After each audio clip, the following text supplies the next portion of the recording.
తాకట్టులో ఉన్న బంగారాన్ని విడిపించి కొనబడును. మీ బంగారాన్ని బాబీ గోల్డ్ బయర్స్ అదే రోజు ఆన్లైన్ ధరకు కొని అప్పటికప్పుడే డబ్బులు ఇవ్వబడును. Contact number 7093169888. లక్ష్మణ గారు అంటుంది ఏంటి అంటే, గత ప్రభుత్వ హయాంలో తెలుగుదేశం పార్టీలో కార్యకర్తలు కానివ్వండి, నాయకులు కానీ పార్టీ ఆఫీస్ కి వెళ్లి మరీ దాడి చేశారు. కేంద్ర కార్యాలయం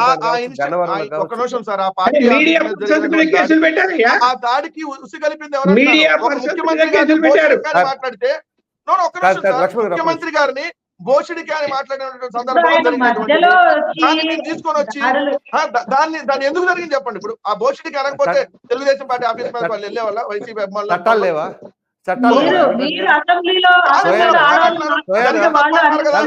ఈ రోజు కూడా దాడులు చేయడానికి మీరు అసెంబ్లీ గురించి మాట్లాడలేదు. నా మీద దాడి జరగలేదు కాబట్టి రాష్ట్రం బాగుందంట.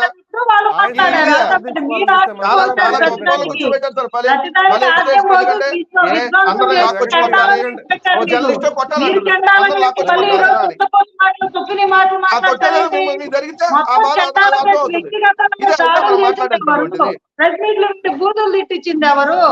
అసెంబ్లీలో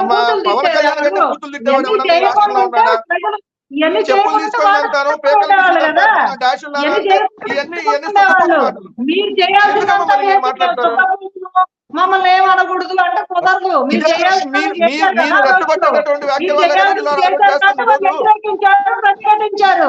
ఒక తప్పు జరిగేటప్పుడు మీరు కొట్టుకోవచ్చు. ఎవరు మేమేం కొట్టుకునేది? మేమేం కొట్టుకున్నాం? మీరు కొట్టుకొని అల్లర్లు సృష్టించి అది కూటమి మీద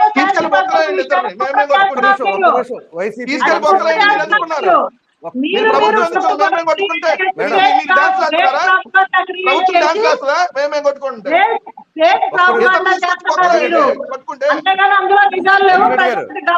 ప్రజలు తెలుసు.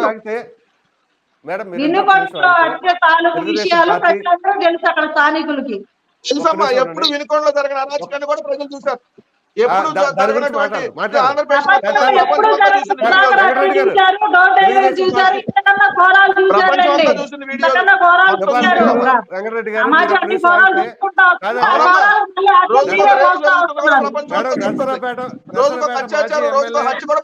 అలాంటి ఘోరాలకు ఆద్యం పోసేది వైఎస్ఆర్సీపీ పార్టీ. అధికారంలో అలాంటి గొడవలకే మాజీ ఎమ్మెల్యే గోపిరెడ్డి శ్రీనివాసరెడ్డి గారు ఏమన్నారు ఆ యొక్క హత్య గురించి అనేది కూడా మనం చర్చించుకుందాం. ఒక నిమిషం. తెలుగుదేశం పార్టీ అధికార ప్రతినిధి అయినటువంటి విజయకిరణ్ గారు లైవ్ లో జాయిన్ అయ్యారు. విజయకిరణ్ గారు నమస్కారం. సార్ నమస్తే. మీకు ప్యానల్ సభ్యులకి ఆదాన ప్రేక్షకులందరికీ కూడా గుడ్ మార్నింగ్ అండి. క్షమించాలి ఆలస్యం. గుడ్ మార్నింగ్ అండి. ఒక నిమిషం. ఏం జరిగిందో ఒక లైన్ లో చెప్తాను మీకు. ఆంధ్రప్రదేశ్ లో జరుగుతున్న అఘాయిత్యాలకు కారణం ఎవరు, ఏంటి? ఇప్పుడు వెంకటరెడ్డి గారు చెప్తుంది ఏంటి అంటే, మీరు అధికారంలోకి వచ్చిన తర్వాత మరి ఈ 40 రోజుల నుంచి కూడా అసలు లా అండ్ ఆర్డర్ కంట్రోల్ చేయలేకపోతున్నారు కాబట్టి రాష్ట్రపతి పాలన కోరుతున్నాము, ఢిల్లీ వెళ్ళి తప్పేముంది అంటారు. ఏమంటారు మీరు?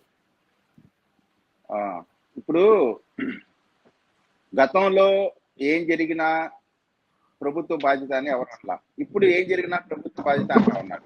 గతంలో తెలుగుదేశం పార్టీ ఆఫీస్ పగలగొట్టినప్పుడు వెంకటరెడ్డి గారు మమ్మల్ని అట్లా పగలగొట్టేలాగా రెచ్చగొట్టారు కాబట్టి మేము పగలగొట్టామంటున్నారు. ఎవరు రెచ్చగొట్టారు, ఎలా రెచ్చగొట్టారు, ఎవరు రెచ్చగొడితే వాళ్ళు రెచ్చిపోవడానికి రాజుల కాలం కాదు, లేదా నియంత్రణ కాలం కాదు. డెమోక్రసీ మీద మనం వెళ్తున్నాం అనేది గమనించాలా. అదే సమస్య వస్తా ఉంది. భారత రాజ్యాంగాన్ని అమలు చేస్తుంటే ఆంధ్రప్రదేశ్ లో అసలు వాళ్ళు 11కు పరిమితి అయ్యేవాళ్ళు కాదు. వాళ్ళ సొంత రాజ్యాంగాన్ని నడిపిస్తా ఉన్నారు కాబట్టే ఇటువంటి పరిస్థితి ఏర్పడింది. ఇప్పుడు వినుకొండలో జరిగిన సంఘటన ఇక్కడ స్థానికంగా గుంటూరు జిల్లాలో కానీ వినుకొండలో అందరికీ తెలుసు, వాళ్ళిద్దరి మధ్య జరిగినటువంటిది అది రాజకీయ హత్య కాదు అనేది. అయితే గతంలో జగన్మోహన్ రెడ్డి గారు ముఖ్యమంత్రిగా ఉన్నప్పుడు వాళ్ళ సొంత ఎమ్మెల్సీలు లేదు జడ్పీటీసీలు నడి రోడ్డు పైన గొంతులు కోస్తే అప్పుడు ఎవరు కూడా స్పందించలా. అప్పుడు కూడా రెచ్చగొడితేనే గొంతులు కోసారా? ఇప్పుడు మనం ఏదైనా వాదన చేయొచ్చు కానీ వితండ వాదన చేయకూడదు. జరుగుతున్న సంఘటనలో మా కార్యకర్తలకు సంబంధించి 10 మంది హత్య జరిగింది మా ప్రభుత్వం వచ్చినాక. మా ప్రభుత్వం వచ్చినాక 10 మంది హత్యలు జరిగినాయి. అది జగన్మోహన్ రెడ్డి గారు చేపించారు అన్నావా?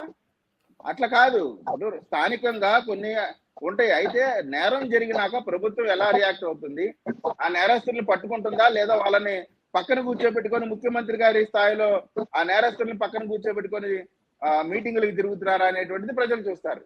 ఇప్పుడు మేము నేరస్తుల్ని ఎక్కడ పక్కన కూర్చోబెట్టుకొని తిరగట్లేదు. మేము ఎక్కడ కూడా మీరు గమనించండి, ఎన్నికల ఫలితాలు వచ్చిన తర్వాత చెదురుమదురు సంఘటనలు జరిగిన వెంటనే అక్కడక్కడ ఉన్న స్థానికులు ఎమ్మెల్యేలు కానీ, అటు లోకేష్ గారు కానీ, ఇటు చంద్రబాబు నాయుడు గారు కానీ, పవన్ కళ్యాణ్ గారు కూడా మొన్న కూడా చెప్పారు, ఎవరు కూడా మీ చట్టాన్ని చేతిలో తీసుకొని మీ ఇష్టం వచ్చినట్టు ప్రవర్తిస్తే మిమ్మల్ని వదులుకోవటానికి కూడా నేను సిద్ధమే అన్నారు. అంటే ఇక్కడ డెమోక్రటిక్ గా రాజ్యాంగబద్ధంగా అందరూ పనిచేయండి. గతంలో వాళ్ళు చేసినట్టు మనం చేస్తే వాళ్ళకి పట్టిన గట్టి మాకు పట్టింది కదా, దాంట్లో అనుమానం లేదు కదా. కాబట్టి మేము అటువంటి తప్పులు చేసేటువంటి ఆలోచన లేదు. ఇప్పుడు మనం జగన్మోహన్ రెడ్డి గారి పార్టీతో సమస్య ఏంటంటే, మనం ఓడిపోవడానికి కారణం ప్రజలు అనుకుంటున్నారు. మనం ఓడిపోవడానికి కారణం మన పరిపాలన, మనం చేసిన అకృత్యాలు, అన్యాయాలు, ఇవి కదా మీ 11కు పరిమితం అవడానికి కారణం. కాబట్టి మనం చేసిన తప్పుని తప్పుగా ఒప్పుకోనప్పుడే ఇట్లా వితండవాదం చేస్తూ ఉంటారు. వెంకటరెడ్డి గారు ఊరికే నోరేసుకొని పడిపోవటం వల్ల ఉపయోగం లేదు.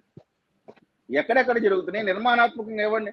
2500 మంది ఇల్లు వదిలిపెట్టి వెళ్ళిపోయారన్నారు, 35 మంది చంపేశారన్నారు. 35 మంది లిస్ట్ ఉంటే ఇవ్వండి, దాన్ని తీసుకొని డీజీపీ గారి దగ్గరికి వెళ్ళండి. లేదు మీరు ఇప్పుడు రాష్ట్రపతి పాలన పెట్టాలంటే వీళ్ళు అసలు ఓటమిని జీర్ణించుకోలేకపోతా ఉన్నారు.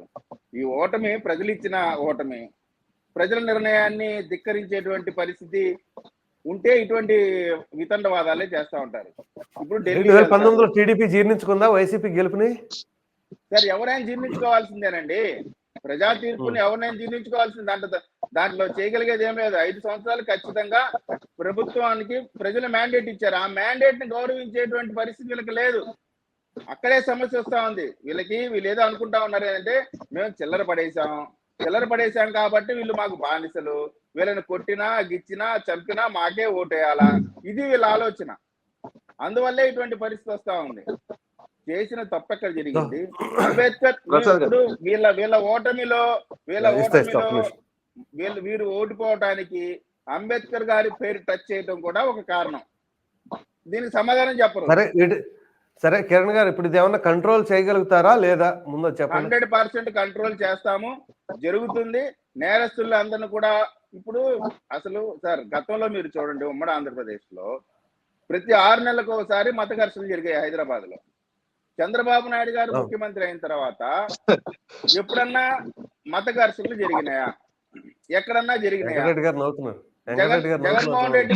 జగన్మోహన్ రెడ్డి గారు ముఖ్యమంత్రి ఉన్నప్పుడు రథాలు కాల్ చేశారు,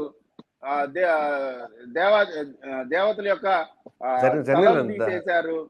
40 గుళ్ళు కూల్చింది చెప్పండి సార్. మనం చంద్రబాబు నాయుడు గారు 40 గుళ్ళు విజయవాడలో కూల్చి మళ్ళీ జగన్మోహన్ రెడ్డి గారు నిర్మించారు కదా, అది మీ కిరణ్ గారు మర్చిపోతారు. వినండి 40 గుళ్ళు కూల్చితే మీరు కూల్చినాక మేము వచ్చినాక గుజరాత్ లో కూడా అది కూడా మీరు చెప్పండి. మరి కూల్చారు అనమాకండి, కూల్చలేదు. అది నిర్మాణాలకి అడ్డంగా ఉన్నప్పుడు తీసివేశారు, అంతేగాని కోల్చడం తీసేసి ఎక్కడ పెట్టారు? మళ్ళీ తీసేసి ఎక్కడ పెట్టారు? కృష్ణా పుష్కరాలు జరిగినాయి ఎప్పుడు? తర్వాత ఎన్ని సంవత్సరాలు మీరు అధికారంలో ఉన్నారు? ఆ గుళ్ళు తీసేశారన్నారు కదా, తీసేసి గుళ్ళు ఎక్కడ పెట్టారు? మళ్ళీ గుళ్ళు ఇంకో చోట నిర్మించాలి కదా. తీసేస్తే ఆ విగ్రహాలని ఒక్క నిమిషం వినండి సార్ కిరణ్ గారు, ఆ విగ్రహాలని చెత్త తీసుకెళ్లేటటువంటి వాహనంలో తీసుకొని వెళ్ళారు. చెత్త తీసుకెళ్లేటటువంటి వాహనంలో తీసుకొని వెళ్ళారు విగ్రహాన్ని. నేనండి సార్, అంబేద్కర్ గారి విగ్రహాన్ని విజయవాడ నడిబొడ్డులో 125 అడుగుల అంబేద్కర్ గారి విగ్రహాన్ని నిర్మించింది వైఎస్ఆర్ కాంగ్రెస్ పార్టీ ప్రభుత్వం. మీరు చేయలేదు కదా. తీసుకున్న లైన్ ఏంటంటే కాదు మళ్ళీ మీరు అవుట్ ఆఫ్ బాక్స్ వెళ్ళిపోతారు. మనం తీసుకున్న లైన్ ఈ వైలెన్స్ గురించి మాట్లాడండి సార్. ఇప్పుడు తెలుగుదేశం వాళ్ళు ఏమంటారంటే, రాష్ట్రపతి గారికి కంప్లైంట్ చేయడం దేనికి, రాష్ట్రపతి పాలన పెట్టేస్తారా అప్పుడే, చేయకూడదు, ఏం అరాచకం జరుగుతుందో చూస్తూ కూర్చోవాలంటే ప్రతిపక్ష పార్టీగా చూస్తూ కూర్చోదు. ఏదైనా రాజకీయ పార్టీగా జరుగుతున్నటువంటి అంశాలను ఖచ్చితంగా గవర్నర్ గారి దృష్టికి, ప్రధానమంత్రి గారి దృష్టికి, అందరి దృష్టికి తీసుకొని వెళ్తాం. ఈ రాష్ట్రంలో జరుగుతున్నటువంటి అరాచకాలని కాపాడమని అడుగుతాం కదా. ఇక్కడ ఈ ప్రభుత్వం కాపాడినప్పుడు మరి ఎవరు కాపాడాలి? దానికి సంబంధించి అక్కడ ఉన్నటువంటి పైన వాళ్ళలో రాష్ట్రపతి గారిని ఖచ్చితంగా అడగాల్సినటువంటి బాధ్యత కూడా మా మీద ఉంటది.